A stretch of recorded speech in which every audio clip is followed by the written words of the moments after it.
Saudara-saudara mahasiswa peserta mata kuliah KOM 120C, ya, pemrograman.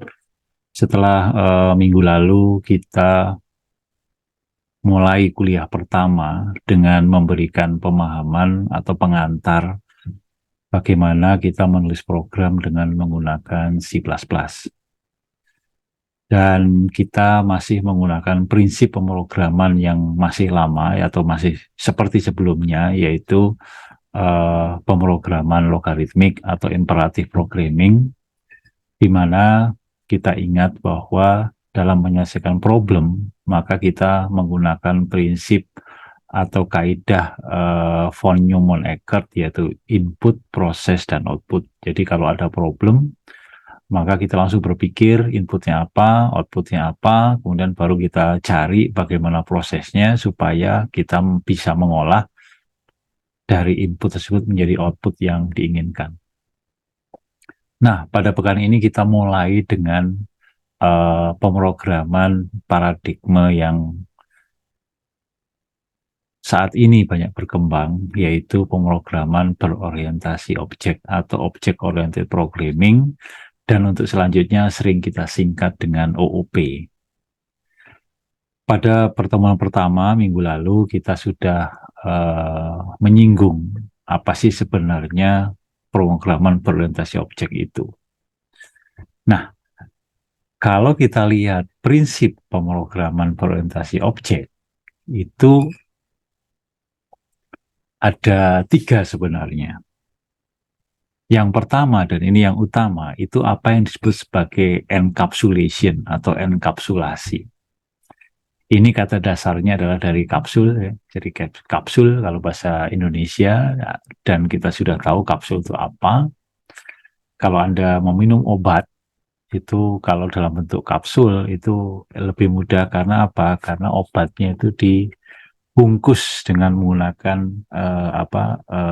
pembungkus tertentu, sehingga rasa pahitnya itu tidak bisa kita rasakan. Jadi kita minum obat dengan nyaman. Nah, oleh karena itu encapsulation itu sebenarnya pembungkusan. Nah, dalam pemrograman berorientasi objek ini apa yang dibungkus? Jadi secara pemahaman bahwa encapsulation itu adalah membungkus prosedur dan data dalam satu objek. Apa itu data, apa itu prosedur? Saya kira prosedur itu bisa sering kita sebut sebagai fungsi. Jadi antara data dan fungsi itu kita bungkus menjadi satu. Mungkin Anda masih ingat bahwa di dalam pemrograman kita terakhir pada mata kuliah sebelumnya kita membahas struktur data struct, di mana kalau dalam struct itu Anda mendefinisikan data. Jadi misalkan struct MHS, di situ ada string nama, kemudian apa ya macam-macam ya, INT usia dan sebagainya. Maka yang kita bungkus di dalamnya itu hanya data. Dan di situ tidak ada sama sekali fungsi. Kalau kita ingin membuat fungsi, maka kita buat di luar, bukan di dalam struct MHS tadi. Nah, oleh karena itu, objek oriented itu sebenarnya membungkus prosedur dan data dalam suatu objek. Nah, atau kalau dalam bahasa keseharian, di dalam kehidupan nyata, maka OOP itu sebenarnya memodelkan objek yang ada di dunia nyata ke dalam software objek dalam pemrograman. Jadi kita berpikirnya itu seperti membuat sebuah objek dalam dunia nyata. Dan nanti diimplementasikan dalam bahasa pemrograman. Jadi nanti bisa kita lihat bahwa sebenarnya objek di dalam OOP itu mirip juga dengan struct di dalam pemrograman sebelumnya, mirip. Mirip ya, tidak sama tapi mirip. Dan keduanya bisa berfungsi sebagai ADT. Jadi abstract data type. Aslinya abstract data itu apa?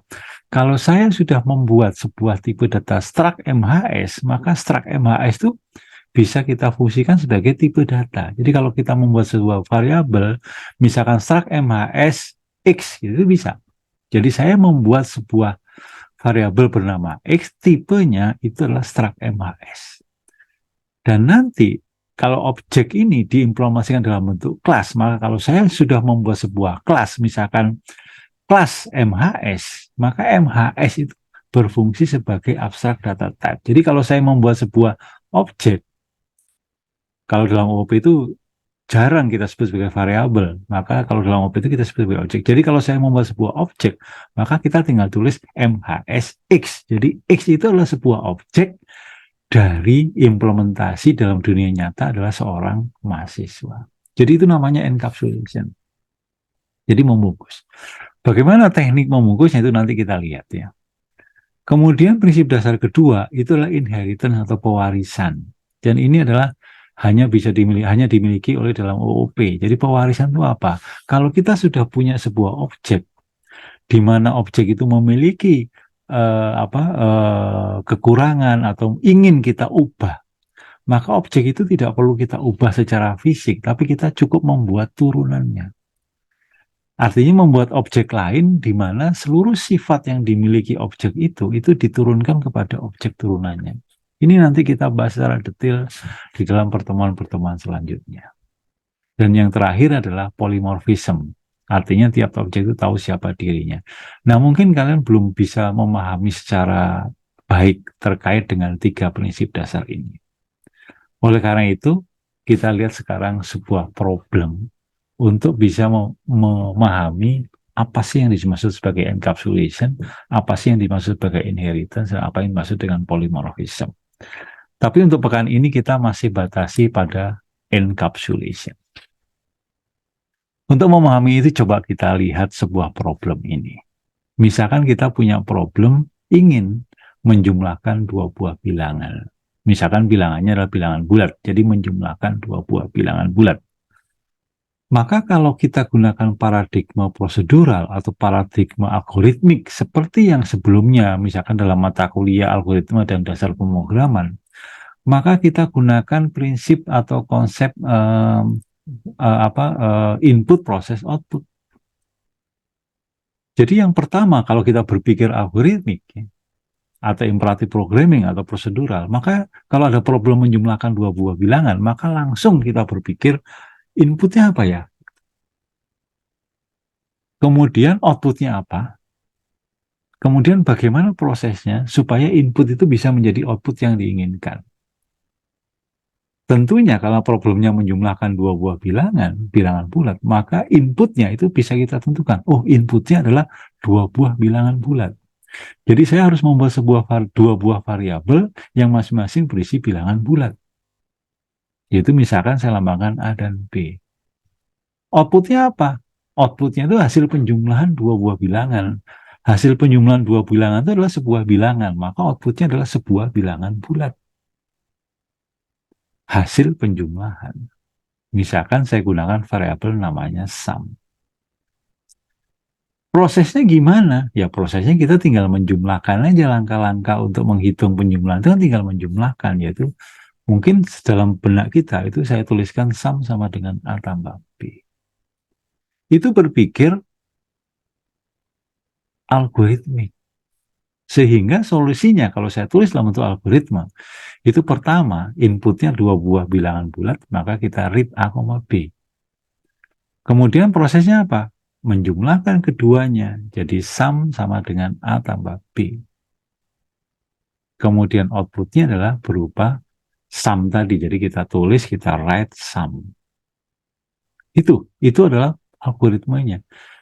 Ini adalah hasil berpikir secara algoritmik. Kemudian kalau kita terjemahkan dalam pemrograman C++, ya seperti di bawah ini. Jadi input string seperti biasa, int min, kemudian int a, b karena 2 buah bilangan bulat, kemudian cin a, b, kemudian kita jumlahkan sum sama dengan a tambah b, kemudian kita tulis sumnya dengan menggunakan cout. Ini adalah berpikir prosedural atau algoritmik. Dan pemrogramannya kita gunakan paradigma imperatif programming. Paham ya? Ini yang sebelumnya kita lakukan. Nah sekarang kita coba, kalau OOP bagaimana? Kalau OOP, saya tidak berpikir algoritma. Yang saya pikir itu adalah, oh, kalau problemnya menjumlahkan 2 buah bilangan, maka saya harus membuat sebuah benda atau sebuah objek. Misalkan kayak seperti gambar itu, objek, oh seperti itulah gambarnya. Dan objek ini harus memiliki apa? Yang pertama, dia memiliki tempat untuk menyimpan dua buah bilangan bulat. Tempat untuk menyimpan bilangan itu kan kalau dalam pemrograman kan sebenarnya adalah variabel. Jadi, objek ini dia harus memiliki dua buah variabel bilangan bulat. Dan itu yang kita sebut sebagai data. Atau ada orang yang menyebut sebagai atribut. Ya. Jadi data atau atribut, dan ada yang orang menyebut juga instance. Sama saja. Tapi umumnya orang menyebut sebagai atribut. Kemudian itu baru untuk datanya. Nah, benda ini atau objek ini bisa apa aja. Di samping dia memiliki, jadi dia punya tempat untuk menyimpan bilangan, dua buah bilangan bulat. Dan benda ini, kalau kita bayangkan setelah kita pegang benda itu, maka saya bisa membuat dua buah nilai yang akan dijumlahkan. Jadi benda ini itu punya behavior atau punya kemampuan untuk apa? Untuk menerima dua buah nilai. Jadi A saya masukkan, B saya masukkan sekaligus. Atau bisa juga dia memasukkan atau dia bisa menerima satu buah nilai yang pertama. Jadi yang pertama saya masukkan. Atau dia bisa menerima nilai yang kedua, yaitu nilai yang B. Kemudian, karena problem kita menjumlahkan, maka alat ini atau objek ini itu bisa memberikan hasil penjumlahan dari dua nilai yang dipunyai. Nah, 4 fungsi tadi, menerima dua nilai, menerima nilai pertama, menerima nilai kedua, memberikan hasil penjumlahan, itu semua kita sebut sebagai prosedur atau metode atau behavior dari suatu objek. Nah, disinilah terlihat bahwa apa itu encapsulation, maka encapsulation itu atau enkapsulasi itu membungkus data atau atribut dan prosedur atau behavior atau metode ke dalam sebuah objek. Nah, ini kelihatan. Kalau kita gunakan struct, maka dia hanya bisa membungkus data saja, yaitu dua buah bilangan bulat. Tapi kalau objek ini dia membungkus data dan fungsi atau prosedur. Itu yang kita namakan sebagai paradigma Object Oriented Programming atau OOP. Ya. Jadi ada data, ada prosedur. Ini yang harus kita pahami. Kalau ada problem, maka kita berpikirnya begitu. Nah, bagaimana kita membuat objek dalam pemrograman? Kita sudah tahu bahwa dalam encapsulation tadi sudah dijelaskan bahwa objek itu diimplementasikan dalam bentuk kelas. Jadi struktur kelas dalam C++ itu seperti ini. Jadi kelas, kemudian ada nama kelas, kemudian di dalamnya ada data atau atribut, dan bisa juga ada prosedur maupun fungsi. Itu yang namanya kelas. Jadi inilah prinsip dasar OOP. Jadi kita membungkus data dan prosedur di dalam sebuah kelas. Ya. Nah, dalam membuat objek atau dalam membuat sebuah kelas dalam OOP, maka setiap elemen atau setiap anggota dari kelas itu memiliki jenis akses atau yang kita sering namakan sebagai akses modifier yang menunjukkan boleh tidak elemen ini diakses dari luar kelas. Ya, boleh tidak. Jadi kalau saya punya data di dalam kelas tertentu, maka boleh nggak data itu saya akses dari luar? Ya, saya akses dari luar. Jadi kalau Anda punya alat tadi yang bisa menjumlahkan dua buah bilangan, boleh tidak nilainya itu saya masukkan? Itu berarti diakses dari luar benda itu. Oleh karena itu, setiap elemen dari suatu kelas itu memiliki akses modifier ada 3, yaitu private, protected, dan public. Kalau private itu hanya dapat diakses di dalam kelas itu sendiri. Jadi kalau di sana ada A misalkan, kemudian saya menjumlahkan A dan B di dalam kelas itu nggak ada masalah. Tapi kalau dua bilangan itu dijumlahkan di luar kelas itu nggak bisa, karena data itu dimasukkan dalam private, artinya hanya dapat diakses di dalam kelas itu sendiri. Beda dengan public. Kalau public itu boleh diakses dari luar. Jadi kalau di dalam A itu nilainya 5, saya boleh ambil dari luar tuh. Ya, saya boleh ambil dari luar, itu namanya public. Dan satu lagi adalah protected. Kalau protected itu berarti dapat diakses oleh kelas itu dan maupun turunannya. Nanti kita jelaskan pada pertemuan-pertemuan berikutnya pada saat kita membahas paradigma atau prinsip dasar yang kedua, yaitu inheritance atau pewarisan. Itu kita gunakan protected. Sekarang yang umum digunakan hanya private maupun public saja. Ya. Nah, kita lihat contoh implementasi yang problem tadi, menjumlahkan dua buah bilangan tadi. Jadi, saya membuat kelas. Saya sebut saja kelasnya itu my class. Jadi saya itu membuat sebuah objek namanya my class. Ya. Di dalamnya memiliki dua buah variabel bilangan bulat tadi, maka int a, b. Dan ini saya kategorikan ke dalam akses modifiernya sebagai private. Kenapa private ya? Supaya tidak bisa diakses dari luar. Ini seperti barang pribadi lah, yang tidak bisa dipakai oleh orang lain selain kita sendiri. Jadi kalau dalam kelas my class, maka A dan B itu hanya bisa dipakai oleh apapun yang di dalam kelas my class. Nggak bisa di tempat lain. Nah, kemudian prosedurnya apa saja, kemampuannya apa saja, behaviornya apa saja. Tadi kita lihat yang pertama adalah dapat menerima dua buah nilai. Maka saya buat fungsi menerima dua nilai. Fungsinya namanya apa? Di sini saya sebut sebagai set. Nilainya nanti diterima oleh P1 dan P2, dan P1 itu kita berikan ke A, P2 kita berikan ke B. Ya. Kemudian fungsi yang kedua apa? Dapat menerima nilai yang pertama. Ya udah saya buat namanya fungsi set A. Set A itu berarti memberikan nilai yang pertama, yaitu A sama dengan P. Nilai yang dikirim dari luar itu diterima oleh P. Demikian pula set B dapat menerima nilai yang kedua. Dan dapat menjumlahkan. Jadi memberikan hasil penjumlahan, saya buat fungsi namanya int sum. Hasilnya apa? Return A plus B. Jadi ini adalah objek yang tadi kita definisikan di pembahasan yang pertama tadi.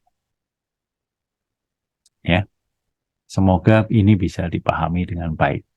Ini kuncinya di sini. Nah, bagaimana kita pakainya kelas itu? Jadi setelah kita punya kelas, seperti pada slide ini Anda lihat bahwa saya punya kelas my class, private, int, b, dan seterusnya yang tadi. Kemudian saya pakai. Saya gunakan dengan menggunakan driver di dalam fungsi int min ini. Kita ingat bahwa kelas dalam OOP, dalam prinsip encapsulation tadi, itu dapat berfungsi sebagai abstract data type atau sebagai ADT. Jadi, kalau saya punya kelas my class, maka my class itu adalah bisa kita gunakan sebagai tipe data. Jadi kalau saya membuat sebuah variabel my obj, maka my class my obj. Jadi sama seperti int a, int b, float x, dan seterusnya. My class my obj, maka itu juga bisa kita lakukan. Dan ingat bahwa karena ini kita gunakan OOP, maka my obj itu jarang kita sebut sebagai variabel. My obj itu kita sebut sebagai suatu objek atau benda. Jadi objek dari kelas my class. Kemudian jadi artinya my class my obj itu berarti saya anggap saja sudah pegang alat yang tadi. Alat yang bisa menjumlahkan dua buah bilangan tadi. Maka kalau saya ingin isi bilangannya menjadi 5 dengan dan 10, maka Saya tinggal tuliskan myObj.set, berarti saya panggil fungsi set, saya kirimkan nilai 5 dan 10. Maka 5 diterima oleh P1, 10 diterima oleh P2, selanjutnya sebagai nilai A dan nilai B. Berarti sekarang dengan adanya myObj.set 5,10, artinya benda yang saya pegang warna biru tadi, itu nilai di dalamnya adalah 5 dan 10. Kalau saya ingin jumlahkan, kalau saya tekan tombol keluar jumlahnya, maka saya tinggal berikan perintah myObj.sum kurung buka kurung tutup. Karena fungsi untuk menjumlahkan itu tadi kita buat dengan nama sum. Kemudian kalau bilangan kedua saya ubah menjadi 3, tinggal saya panggil myObj.setB dalam kurung 3. Kemudian saya jumlahkan. Jadi dengan demikian, kita atau Anda itu bisa membayangkan ada sebuah alat di mana di situ ada 3 tombol. Ya, ada 3 tombol. Tombol pertama untuk membuat nilai langsung keduanya. Jadi set 5,10 itu berarti tombol pertama kita tekan, kita masukkan 2 nilai, maka 2 nilai itu akan masuk.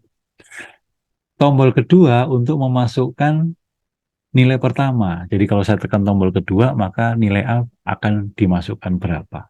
Tombol ketiga itu memasukkan nilai kedua. Maaf, bukan 3 tombol, tapi 4 tombol. Nah, tombol keempat itu untuk menampilkan jumlahnya. Jadi kalau tombol pertama itu di sini implementasinya adalah fungsi set, tombol kedua set A, tombol ketiga set B, dan tombol keempat itu adalah sum tadi. Jadi kita tekan sum, maka langsung keluar jumlah. Jadi itu cara berpikir objek. Nah, sekarang kalau kita sudah mempunyai sebuah objek yang tadi di mana objek itu mampu menerima 2 buah bilangan, mampu menerima bilangan pertama, bilangan kedua, dan mampu menampilkan hasil penjumlahan dari 2 buah bilangan. Maka sekarang kita lihat bahwa kalau kita meng-create suatu objek, yang tadi misalkan pernyataannya adalah my class, my obj, berarti saya menciptakan sebuah objek yang namanya my obj. Jadi pada saat kita bisa bayangkan pada saat kita membeli benda itu, nah sekarang benda itu kan seharusnya kan sudah memiliki 2 buah variabel yang kita simpan dari itu ke dalam variabel A dan variabel B. Nah pada saat kita mendapatkan atau membeli alat pertama kali, atau pada saat kita pegang alat itu, berapa nilai A dan B? Itu kan biasanya kan sudah ada nilai awal atau nilai inisialisasi. Jadi, kalau suatu objek diciptakan, atau pada saat kita meng-create sebuah objek, maka inisialisasi nilai itu kan biasanya sudah ada. Misalkan kita buat saja kedua bilangan itu nilainya 0. Jadi pada saat kita buat pernyataan my class, my obj, kita tidak tahu berapa nilai A dan B pada saat inisialisasi. Bisa juga kita inisialisasi dengan nilai 1 masing-masing. Nah, oleh karena itu, kita kenalkan di sini istilah apa yang disebut sebagai konstruktor atau konstruktor. Jadi konstruktor itu adalah fungsi atau prosedur yang otomatis akan diakses pada saat suatu objek itu diciptakan. Jadi misalkan kalau kita punya pernyataan dari my class, my obj, maka untuk membuat nilai awal dari A dan B itu berapa, itu kan kita berikan fungsi namanya set tadi, yaitu mengubah 2 nilai setelah objek itu diciptakan. Nah, kalau kita misalkan membuat sebuah objek sekaligus mengisi nilainya, maka kita perlu menggunakan apa yang disebut sebagai konstruktor. Jadi kita buat fungsi yang dia bertindak sebagai konstruktor. Dia akan melakukan sesuatu pada saat objek itu diciptakan. Nah, bagaimana caranya membuat fungsi yang bertindak sebagai konstruktor? Itu kita lihat definisinya bahwa konstruktor itu fungsi yang otomatis diakses pada saat instansiasi atau pada saat objek diciptakan. Itu cirinya adalah bahwa kalau kita buat nama fungsi yang sama dengan nama kelasnya, maka dia akan bertindak sebagai konstruktor. Jadi fungsi itu akan dijalankan pada saat kita menciptakan sebuah objek. Jadi kalau kita punya kelas namanya myClass, maka kita harus buat fungsi yang namanya myClass juga. Seperti contoh di sini. Jadi saya punya kelas myClass, kemudian datanya A dan B, maka di dalam fungsi pertama itu saya buat fungsi namanya myClass, kurung buka, kurung tutup. Jadi ini adalah akan dijalankan otomatis pada saat objek diciptakan. Jadi pada saat myClass, myObj1 misalkan, seperti yang di bagian bawah di drivernya, maka otomatis nilai A dan B itu diberi nilai seperti yang didefinisikan di dalam fungsi konstruktornya. Di sana kita lihat bahwa myClass kurung buka kurung tutup definisinya adalah A sama dengan B sama dengan 0. Artinya keduanya diberi nilai 0. Jadi pada saat kita membuat objek myObj1, otomatis nilai A dan B-nya keduanya adalah 0. Namun kita juga bisa membuat sebuah objek, misalkan myObj2, sekaligus kita isi dengan nilai. Jadi kita reset pertama kali, kita inisialisasi pertama kali, nilainya bukan 0 dan 0, tapi sesuai dengan keinginan kita. Saya maunya 5 dan 10, nilai A-nya 5, B-nya 10, maka kita buat lagi konstruktor yaitu myClass, tetapi menggunakan argumen di sini P1 dan P2. Jadi, kalau kita myClass myObj1, otomatis keduanya 0. Tapi kalau myClass myObj2 dalam kurung 5,10, maka A-nya 5, B-nya 10. Dan prosedur yang lain saya kira sama dengan yang sebelumnya kita diskusikan. Jadi ini yang kita sebut sebagai konstruktor. Jadi pada contoh di slide ini, kelas myClass itu memiliki default konstruktor dan juga konstruktor myClass dengan 2 buah argumen. Itu yang harus Anda pahami di dalam konstruktor. Karena kelas itu berfungsi sebagai abstract data type, maka kalau kita membuat sebuah objek, atau sama dengan kita ibaratkan membuat sebuah variabel, itu bisa variabel biasa maupun variabel pointer. Objek juga sama. Kita bisa menciptakan objek biasa, atau kita sebut sebagai automatic object, atau kita buat objek yang pointer atau dynamic object. Jadi kalau kita biasa ya sudah myClass obj1. Itu biasa. Obj1 titik set 5, 10 berarti kita berikan nilai 5 dan 10 kepada objek obj1. Kita gunakan fungsi set. Tapi kalau kita gunakan pointer, kita juga bisa membuat myClass bintang obj2 sama dengan, nah di sini ada keyword new. Jadi kita buat new myClass kurung buka kurung tutup. Atau kalau kita gunakan konstruktor, kalau kita gunakan objek biasa, myClass obj3 5, 10. Tapi kalau kita gunakan pointer, myClass bintang obj4 sama dengan new myClass kurung buka 5, 10 kurung tutup. Jadi ini adalah cara kita membuat sebuah objek. Kalau objek itu adalah pointers, maka kalau untuk memanggil fungsi atau elemen di dalam objek itu, kita gunakan tanda mirip tanda panah.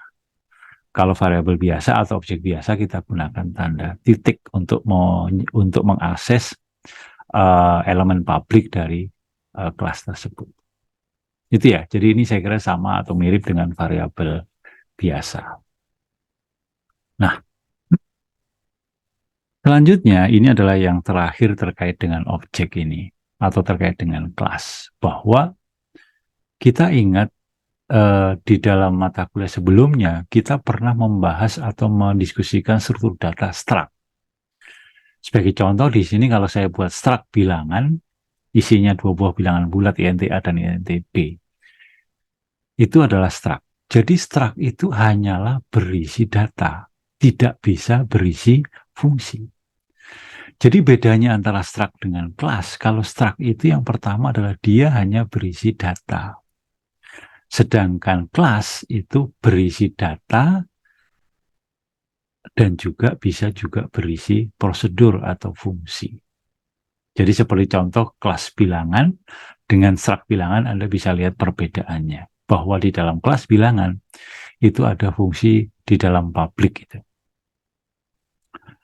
Kemudian yang kedua, perbedaan juga antara struct dengan kelas ini, bahwa struct itu setiap elemennya adalah public. Itu kenapa kalau kita punya struct bilangan, kita buat variabel tertentu, untuk memanggil elemen itu kita gunakan tanda titik langsung. Dan itu nggak ada masalah, walaupun tidak ada lambang private, public maupun yang lain, karena di dalam elemen struct itu seluruhnya akan dianggap sebagai public. Beda dengan kelas. Kalau kelas itu kita bisa mengelompokkan apakah dia private, protected, maupun public.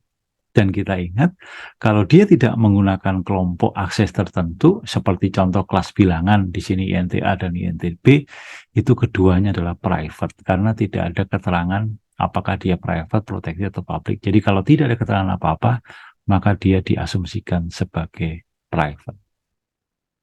Kemudian nanti pada saat kita belajar prinsip dasar OOP yang kedua, yaitu inheritance, maka struct itu tidak dapat kita turunkan. Tidak dapat memiliki turunan, sedangkan kelas itu dapat memiliki turunan. Ini adalah salah satu konsep dari inheritance, dan nanti akan kita bahas pada pertemuan selanjutnya. Namun kesamaan antara struct dan kelas itu keduanya bisa berfungsi sebagai abstract data type.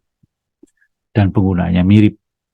Kalau pointer kita gunakan tanda panah, kalau variabel biasa atau objek biasa kita gunakan tanda titik. Ya. Oke, dan bedanya juga kalau dalam kelas mengenal keyword new. Jadi sebagai contoh, kalau saya implementasikan struct bilangan dengan kelas bilangan yang kiri dan yang kanan, itu yang kanan tuh error. Kenapa? Jadi kan sama-sama mirip nih, jadi struct bilangan INT, INTB, kelas bilangan INTA dan INTB. Di kiri saya buat OBJ, di kanan saya buat OBJ. OBJ titik A sama dengan 5, di kiri nggak ada masalah, tapi di sebelah kanan itu error. Kenapa? Silahkan dipikirkan, nanti akan saya tanya di kelas. Di sini sudah terjawab, kenapa tadi error.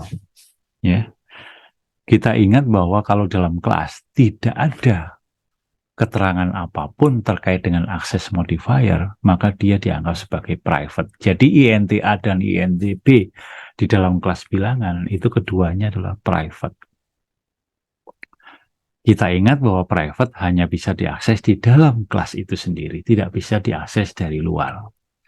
Oleh karena INTA dan INTB di dalam kelas bilangan itu tidak bisa diakses di dalam fungsi main di luar, nggak bisa. Jadi OBJ titik A yang kanan itu error. Kenapa? A-nya itu private, nggak boleh diakses dari luar. B-nya juga private. Supaya ini bisa, maka ditambahkan akses modifier adalah public. Kalau sudah seperti ini, maka antara struct bilangan dengan kelas bilangan itu akan sama. Sehingga kalau Anda ingin menggunakan struct, maka Anda boleh juga menggunakan kelas, tapi dengan catatan setiap elemen dalam struct itu harus diberi keyword public. Nanti kalau kita masuk di Java itu tidak mengenal struktur struct.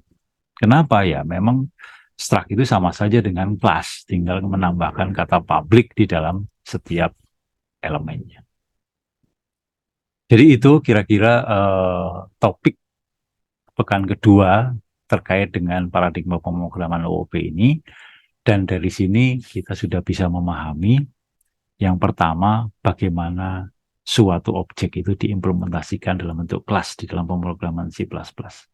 Dan bagaimana kita mindset kita ubah dalam menyelesaikan sebuah persoalan yang selalu kita arahkan untuk berorientasi objek. Sehingga kalau saya dapat simpulkan bahwa tahapan dalam membuat atau menyelesaikan persoalan menggunakan OOP itu yang pertama adalah objek desain. Jadi kita merancang objeknya itu seperti apa.